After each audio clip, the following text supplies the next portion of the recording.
Thank you. Again, I'm Paul Sexton. I'm going to do a present today and with Bobby Galler, Trevor Woods and Bernard Boardman, and we're doing a recap of the March update. But first of all, I'm going to do this is what we're going to talk about today, the stage that we're at. What today is detailed design, the nature of I suppose the design development work that we're doing. It's a non-linear process, so I suppose we're not quite at detailed design stage yet. So COBie data exchange, quantity takeoff, site logistics, refine the model, develop design, and hopefully a live demonstration of the model afterwards, and that's going to be at the end. So hopefully that's what we're going to have. That's a kind of level of development of the model at the moment. That's in Tekla BIM site, which is a free viewer tool.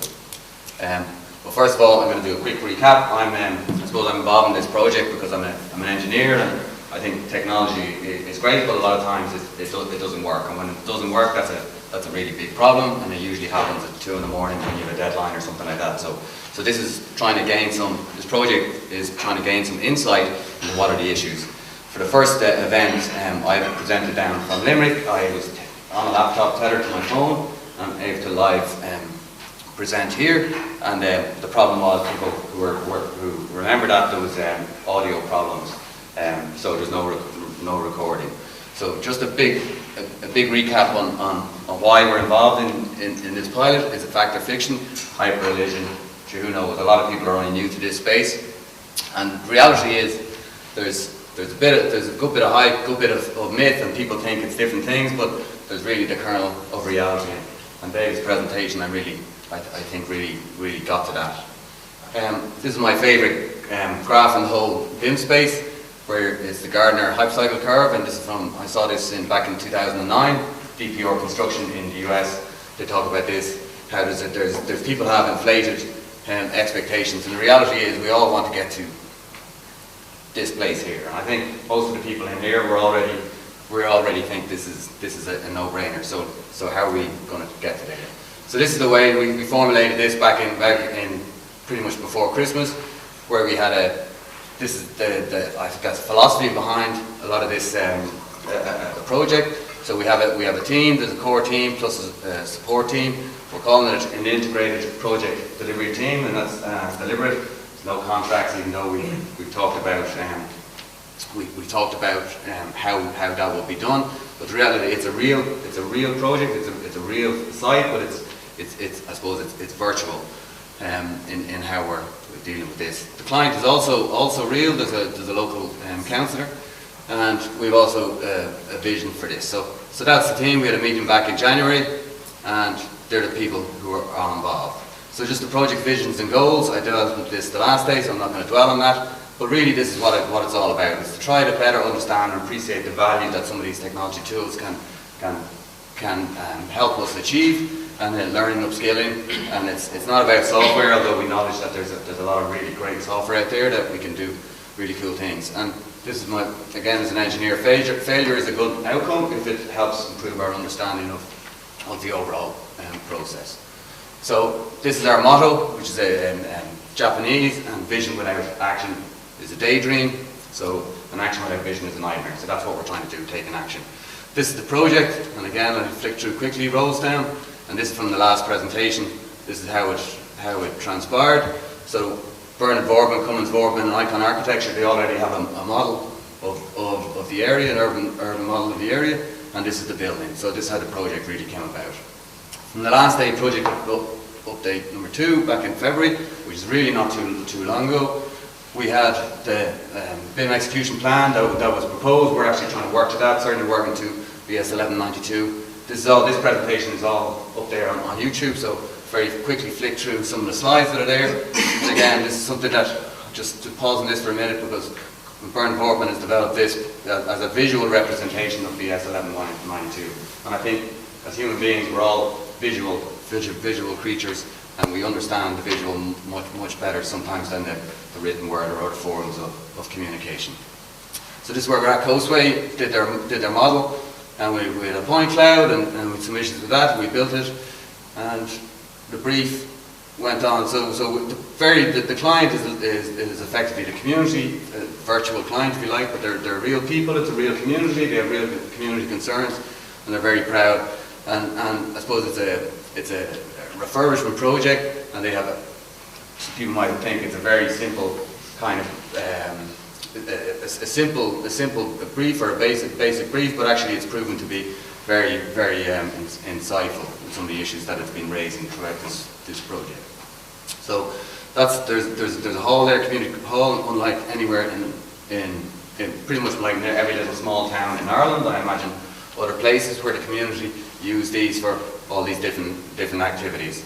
So, and high tech, and again, how do we think about design and implementation of everything? We can combine human thinking, technology, and also some tools to aid us in what we do. So it should be about using tools in a way that's maybe most appropriate for what we want to do. Design development, and again, so we get to where we are today. So we've only had 3 weeks, and the last time we all worked. This is all voluntary work, and I suppose we all have our own busy practices.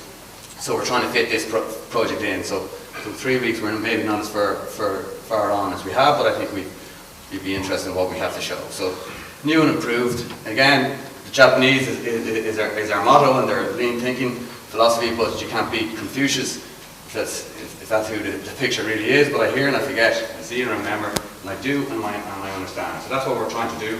We're trying to understand by taking action. There's been multiple exchanges now at this stage. We have a construction, CITA, Johnson Reed, who are the M&E consultants, John Paul Contractors, Nugent Manufacturing, who use Tekla for a fabrication model, and more DFM, who are facility management, and Bobby's going to be speaking a little later. Of course, Cummins Voortman, Icon Architecture, and Cal O'Brien, all in conjunction with CITA. We kept trying to keep people in the loop as best we can. The format here is IFC Industry Foundation Class, developed by Building Smart. Is tended to be the neutral file format for how we're going to interact. So Kobe Day Exchange, quantity takeoff. So we're going to very quickly introduce some of the other speakers who are going to deal with these issues. So if I just hand over to Bobby to just take.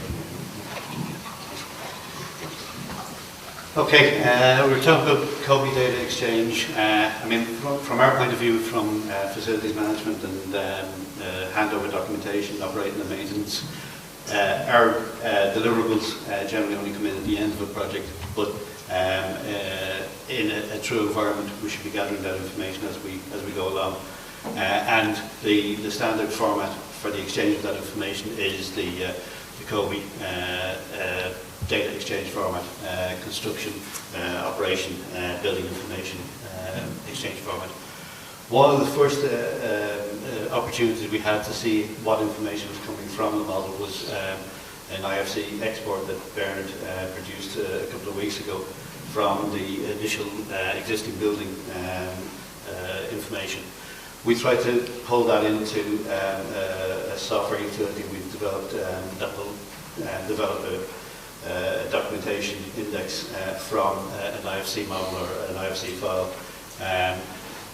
The initial export, and bearing in mind that there was little or no attention to try and make something work, it was just see what will come out and see how we can pull it into other software.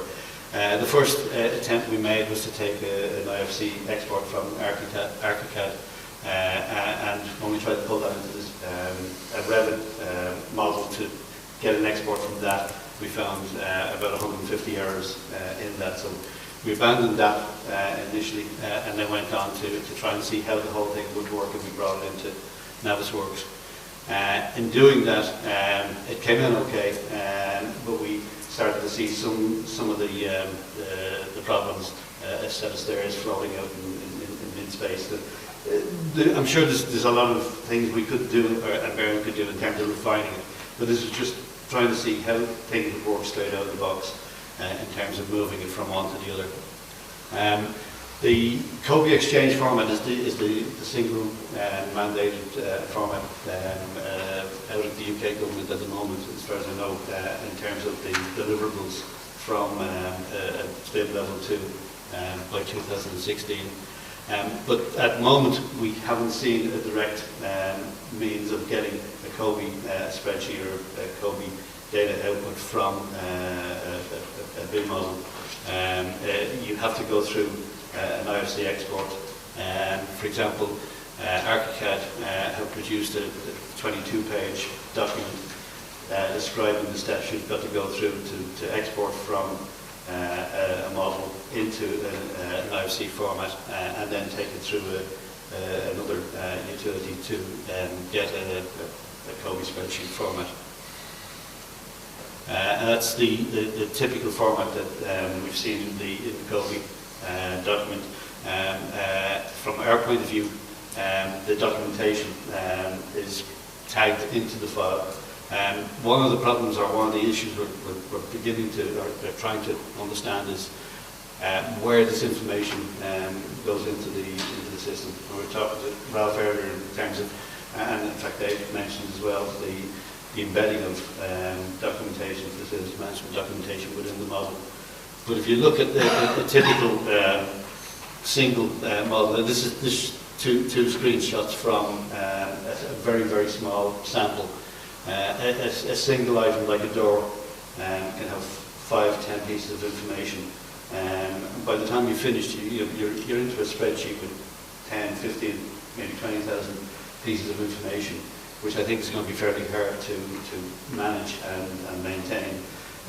So possibly, being able to get back into the model and pick an item in the model and see all the pieces of information is the utopian dream, but it could be a couple of years, a number of years I'd say, before we get to that point in time. This is just a screenshot of the process that we went through to try and get IFC. Yes, I might just intersect there. That's actually, we had to revise the model and according to the documentation we received from Bobby to embed all the information in the actual objects.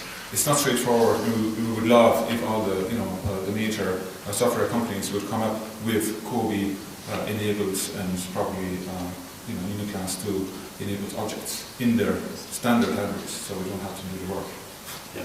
I think what you'll probably find is that at the outset there's a huge additional amount of work on the architect and the design team to embed that information into the model, and possibly, as David explained, as you build your library, then it becomes useful. One of the thoughts that I had earlier, I don't know whether it's relevant or not, is that I wonder, in time, will there be a desire, if you like, on designers' parts to use components simply because they have data embedded in them and saves them the time of embedding that data. So, it's a two-edged sword, the reliance on data embedded within the model itself, or within a component within the model. One of the things, again, in terms of trying to collaborate and see what issues were there, we've developed or set up a weekly site meeting, if you like, a virtual site meeting, using a web conferencing system called GoToMeeting, and that's proving pretty useful at the moment. We're able to get in. The meeting's on every Tuesday at 1 o'clock, regardless of people whether they attend or not. People can plug in at any stage. We're able to exchange information in terms of screenshots and everything else. The question earlier that we talked about is, again, it's the same thing. Is all the information stored in the model, or is it a number of models? Again, we had the discussion earlier. If each discipline is developing its own model, and bearing in mind UME seems to be behind the architectural side and the structural side in that, do you end up with 3 or 4 COBie spreadsheets, and how do you merge those COBie spreadsheets together? This is the information we're going to try and elaborate on over the next couple of months. In terms of the drops out of COBie, where is it? Trying to again put a responsibility as to who provides the information, and you can see most of it's a lot of the information is provided by the designers up to the stage of main contractor. Great. Now we will hand over to Trevor Woods, who's going to talk about quantity takeoff, initial findings. Guys, I've 2 minutes, so I'm going to fly through this stuff. Just like to say welcome to Austin Reading Company. They've joined me on the quantity survey. You know what they say, a problem shared is a problem shared. So they're coming and getting involved on the QS side of things. Initially, we took the trim and SketchUp model into the tool of choice we're using, which is Exacto Costex. Comes in lovely, pretty pictures. Probably the best resolution of them all. Not a huge amount of functionality. We could have started preparing an estimate from this if we'd been given something we could scale. You can see I've measured this little area of blockwork here, and it's coming in as a length of 2.4 metres with an area of 0.1487 metres squared. So there's an issue there. If you're working with SketchUp, architects especially, just put a dimension on it. Put a dimension on somewhere that it can be scaled up. It comes in great, but we can't do a huge pile with it. This was the IFC version of the model in Exacto Costex. Has some good functionality. We get the model tree comes across, the object properties, very extensive. Great thing about IFC is that there's a document behind this which defines very tightly what these quantities are. So from that point of view, great. All architects have been waiting on this BIM DQ button. So you push it, you get instant accurate, no hassle quantities, which is great from an architect's point of view. QS's point of view, we're a little bit sore on this point. With the this model, we pushed the button. We didn't really look what we were doing. We extracted the quantities. We got 81,000 cubic metres of concrete, 165,000 cubic metres of concrete, tagged as being floor 100%. So I think there's something wrong with that. Transpired that there was structures under the ground. We switched off the ground. These were roads or something that had been modelled. So there was an issue with that. Paul Sexton has been advocating lean construction. I think in this instance he was advocating lean mixed construction. Just to put that in price terms, Bernard better call the client. We're 17 million euros over budget on concrete with a whopping 94,000 tonnes of carbon. So this big red button doesn't actually exist yet. You push the button at your own risk. There are issues there with it. We had a brief discussion about BIM managers, and is this a role that quantity surveyors could fill? No, we're not interested. We have a role, BIF, BIM information ferret. A lot of models you get as QS, we have to ferret information out. So BIM information ferret, watch out for that one. It's the other one, BIM detective. Now he's smiling because he's only new to the job. It is not a nice job. BIM detective is not a nice job. As QSs, this is what we're going to be involved in. Digging out objects, finding out what they are, what's the relevance of them, are they important, is there issues with scope. Key issues and questions from a QS perspective we've started asking already. We need to validate the models, as we've just shown. What's in the model? More importantly, what's not in the model, what isn't in scope. And David raised that earlier on with the different take-off methodologies. Who's doing what and when. We've been trying to kick up the fuss and look for a BIM execution plan, so the guys are working on it at the moment. What software is being used to model the project. And two documents as QSs you need to look at. The Building Smart QTIE document on model-based quantities and giving a tight definition of them. And the second one is a document from COBIM, the Building Smart Alliance in Finland, which sets out quantity take-off, what you do, what you don't do, roles and responsibilities. BIM investigations, this was another IFC issue. I have to say, I saw this in one of the models and I thought, jeez, that's an IFC issue. I spoke to Bernard and Bernard said, no, actually that was the design. So it transpired this morning that it actually is an IFC issue. Bernard has been retracted. So there are issues. I mean, this cropped up in one of the models. Wasn't actually designed like this, thankfully. And in the IFC, just to show, you know, the properties actually do come across into cost specs. Could have been a design option. Right? Just in terms of BIM investigation tools, I'm starting to use Autodesk Navisworks to pull the models in and to do model aggregation, pull in the structural and the architectural models. Very quick navigation, speed, finding stuff in context, finding stuff where it shouldn't be, clash detection. This was the model in Navisworks using an ArcCAD exporter. Roof doesn't come across, but it gives us the sort of full set of selection sets, gives us the comprehensive selection tree. But unfortunately, at the moment, properties aren't really transferring across. But I think that's just a small glitch that we'll iron out. So I think Navisworks, if you're a BIM investigator, is sort of the vital tool, and it will take in up to maybe 60 different model formats. So next month we hope to get in and have started producing cost plans or some budget estimates and some of the different design options. So that's it, folks.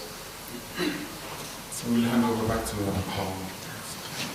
Okay, and the grind couldn't be here today. He's just completing the tender. So I'm just going to run through some of the stuff from his site logistics. This is John Paul Construction. They use Synchro, and this is the IFC export into Synchro. This is quite a common thing with some IFC exports that walls transfers through, or some of the particular properties come across. But what I've found is really it's just all about how the translators are set. It's some of the settings, the wrong setting are used, or someone clicks the wrong button. So that's the thing. It's working with what software the other person has, how do you want to communicate that. So communication is a two-way thing. It's not about just dropping a big load of information or a big model on people and expecting them to read it. As Trevor said, we've got to nearly inherently mistrust some of the information that we're getting and apply our own critical eye to it to make sure that we're happy that that's good data, because we want good data.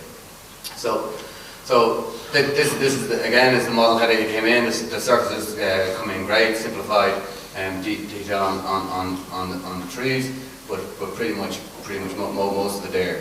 One thing that was transparent for if you visit site, if you look at the UAV survey data, there's a big kind of drop off. The ground falls away here. So really the place for compound is the green area beside it. And then, of course, all the zones have come in pretty nice. How the contractor would access lay down areas, parking areas. So this is typically something that a contractor would do, is to try to early thinking about how they're going to do this. In this project, certainly wouldn't change how we're going to, I suppose, the design concept or whatever for the building. But I think the next stage for us is to look at some of the construction methodologies. Can we modify our design slightly, some of the materials? Is that going to help the contractor? Can we gain any savings, add any value for the client for doing that? So refining this existing model.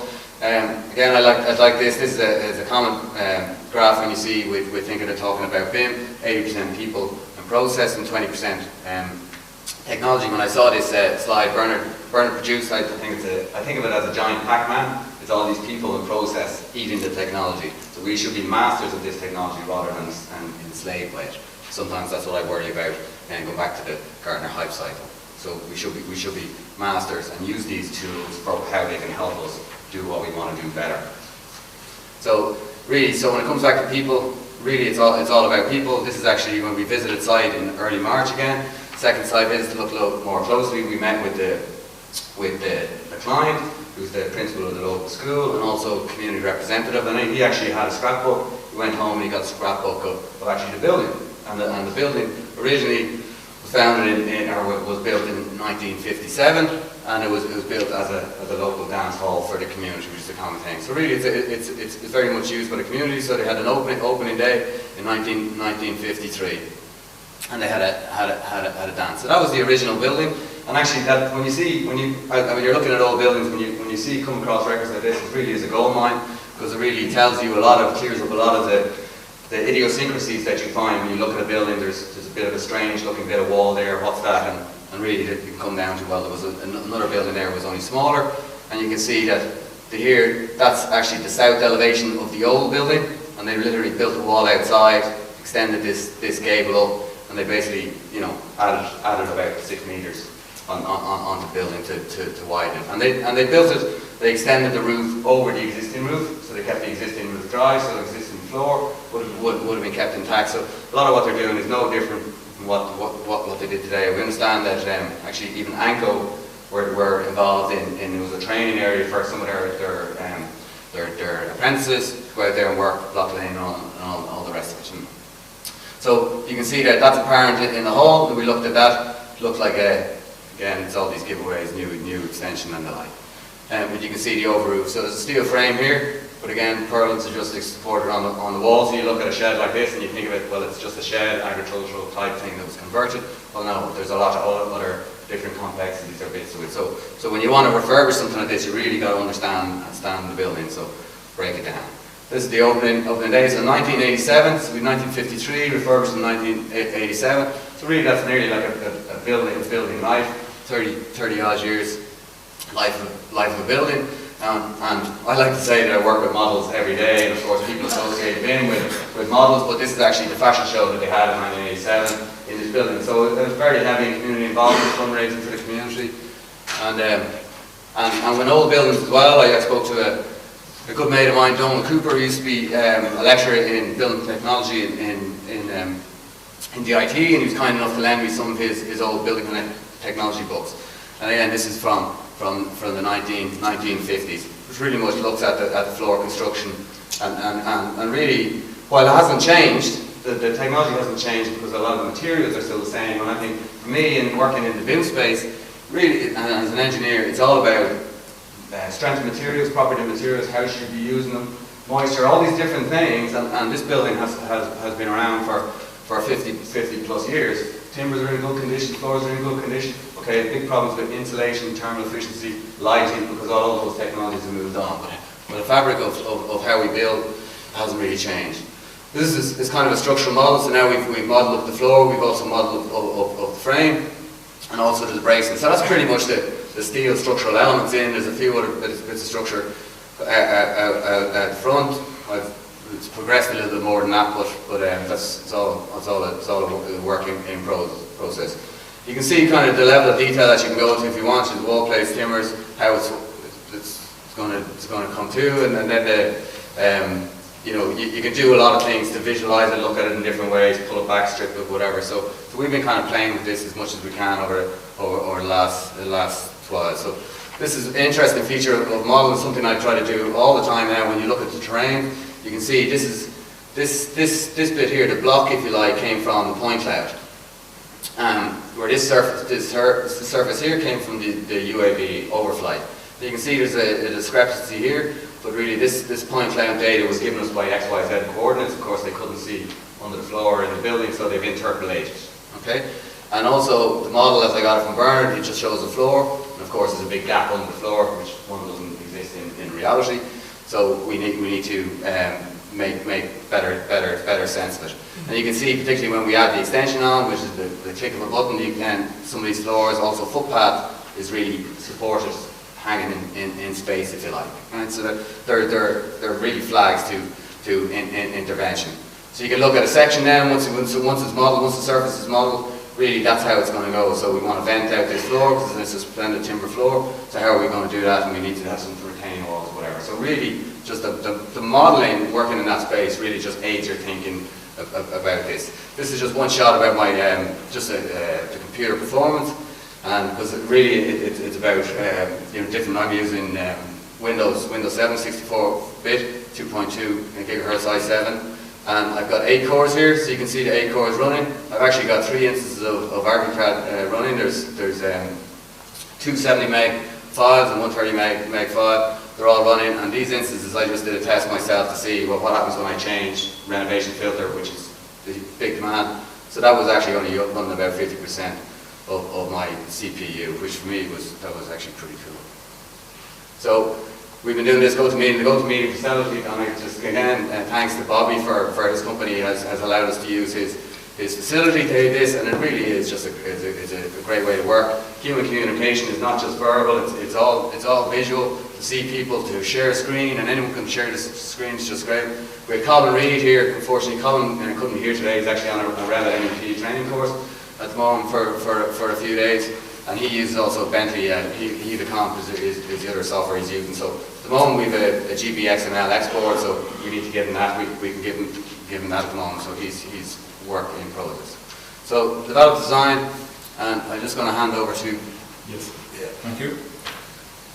Bernard. I think I'll stay behind this unit, give me a bit of protection. But we have, I think time is up, so I think we'll wrap it up here. I have to show this next time, unless you can grant me 5 minutes. Great. I think, Look, yeah. I have a few slides to show, of course, and we started from where we left off last time, which is the schematic design, very basic design indeed. So the first thing we did is to incorporate the revised internal structure to have a clearer, better understanding of how actually the building is constructed.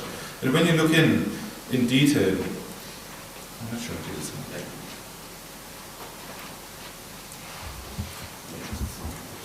So you can see, so you can see here, this is the steel structure that I actually built initially, and this is the steel structure supplied by Paul, you know, an engineer, of course, understands how the complexity of the structure, and it's very important as well to draw up the existing as accurately as possible, so we have a correct estimate when we're going to put extra loading on the roof structure.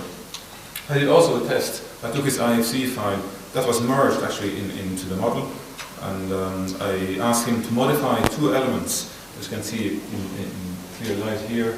So you can see you can do a smart merge option in any BIM application as well, so you can track the changes as they come in. So revised information is highlighted.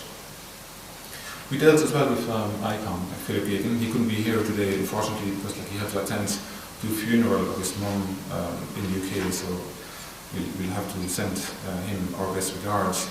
But he did work on the elevations, and ICON has a copy of BIM software. They haven't been using it recently, so they reverted back to a basic package, like Pages. I'm not sure if you're aware of. And it's not really giving any dimensions, but it does give you the accessibility to provide some shapes and forms. And he proceeded in producing elevations. So he gave us a PDF, we put it into the application on the elevation and start refining the design. This is just a view, just a screenshot of the 3D workspace, you know, just with the design refined. We also were using Photoshop, we took a screen capture of the 3D workspace and then just put in Photoshop. We just did a very, very quick test, as you can see here, just a bit of a, you know, to see how it would look, and of course it wasn't too successful, so we had to revert back to what we had previously. And then we had we included a few multi-planar walls actually to see, because if you include more complex elements, it makes it more interesting when you're exporting IFC to see if these elements are translated correctly.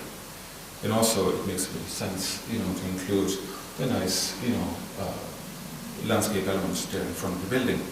So this is just a plan view. Now I'm not really using too many plans, traditional 2D plans, black and white, because I think they're very highly unreadable. So when we talk to the client, and that's something that was mentioned earlier, when we went back on site a few weeks ago, we had the iPad and the BIMX model on it. So we navigated with the client and showed them the scheme design.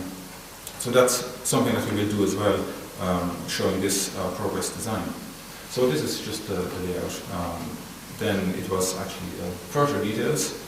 And again, we did tests in Ecotect wind tunnel to see the spaces, because we did that initially, but now the design is more detailed. You can see that the impact of the wall with the wind coming from the south. You can see here the building just shaded in the backgrounds to give you some idea where the building is located. So then here exactly the same, XY plane to show them the impacts of the wind on the urban space.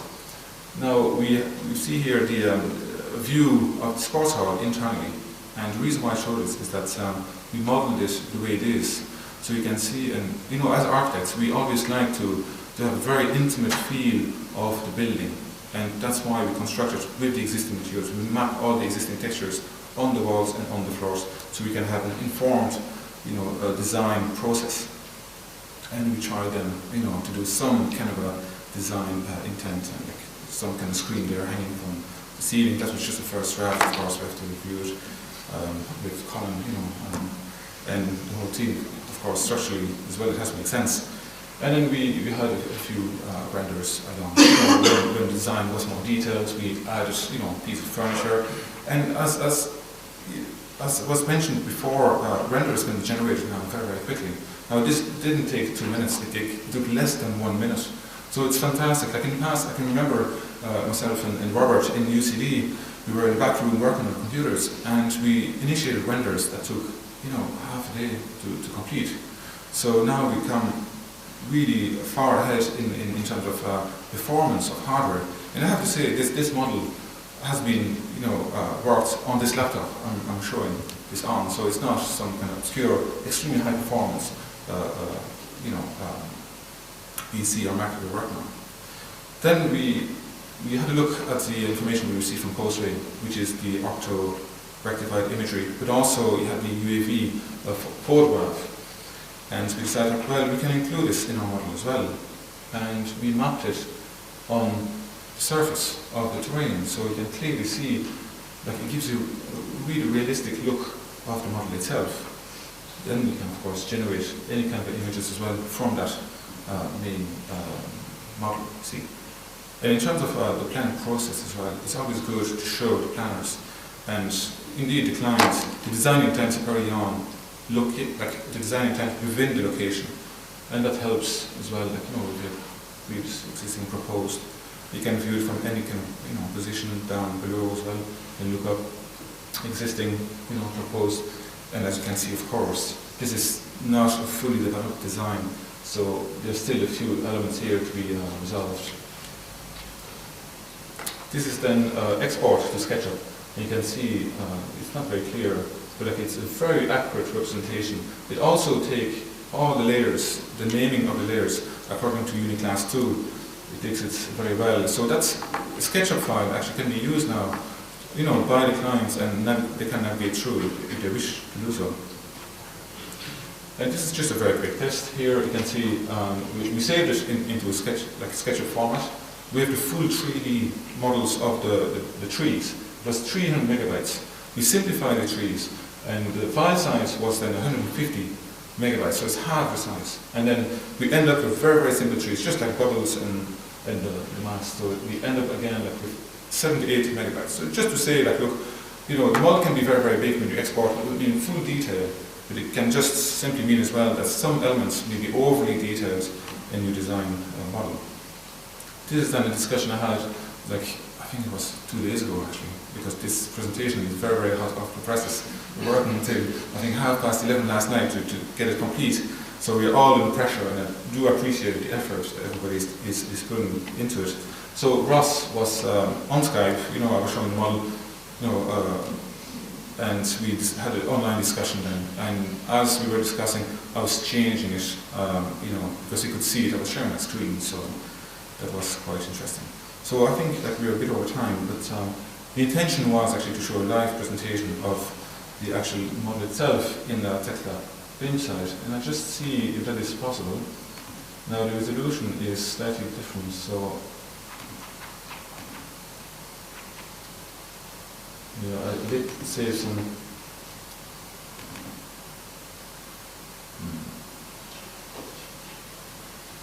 Of course, when technology fails, I mean, it's very interesting, because like, do you have backup systems? What do you do? Like if your hard drive fails, you have a copy elsewhere. If you have a presentation and it doesn't show up, what do you do? So it's not much I can do at the moment. So we will have to share actually the file itself. But what I can show you, however, because this was actually showing the federated BIM model, and bit by bit we have included the basic architecture of the existing model, the detailed IFC from Carl, and then the detailed design as well. So what I can do, I can actually try to log in and connect to my iPad, so you can perhaps see the next version of this. Only going to take a minute. Yeah. What we're going to do is we're going to on the CITA website there's a page there for the pilot project. So all the presentations are going to be put up there. We're going to put up yeah, we're going to put up some of the IFC files so people can query those. They can take them into their own software. They can play with them, whatever, and hopefully share the experience back. But hopefully, if it works, it doesn't. And a BIMX file too. This is a BIMX file, so it's will be available to all as well. And bear in mind, this is a project in progress. It's not fully designed yet, so you might expect some issues that hasn't been resolved. But typically, that is what we show to the clients and to the stakeholders, and we can just go in very clearly and just walk through as we go along. I just have to get a handle of this. Yeah, so that's the building itself. We can just walk around, zoom. And also, a feature that is very, very recent is a 2D cutting plane.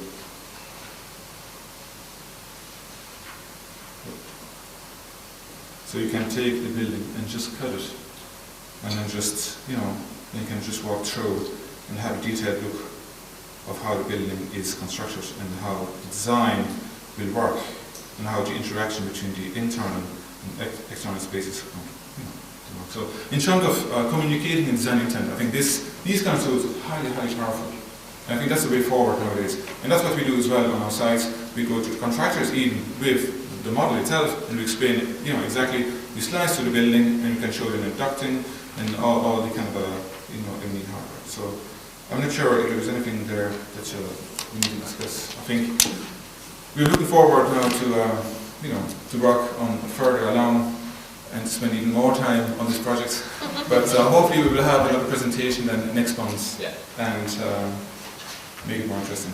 So I'll hand over. No, thanks, Gus. That was great, really. Thank you.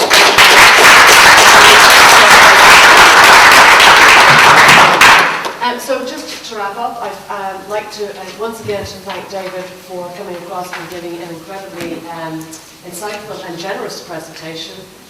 It's very much appreciated. Thanks again to all the guys, and thanks to you all for giving up your mornings to come along. The next event is on the 26th of April. So hopefully we'll see you all, and we will do our best to try and get even a wider audience in particular to get the directors of practices, to get them out from behind the camera where I'm sure they are out at the moment. So thank you all very much, and thanks to Suzanne and Barbara for organising it once again.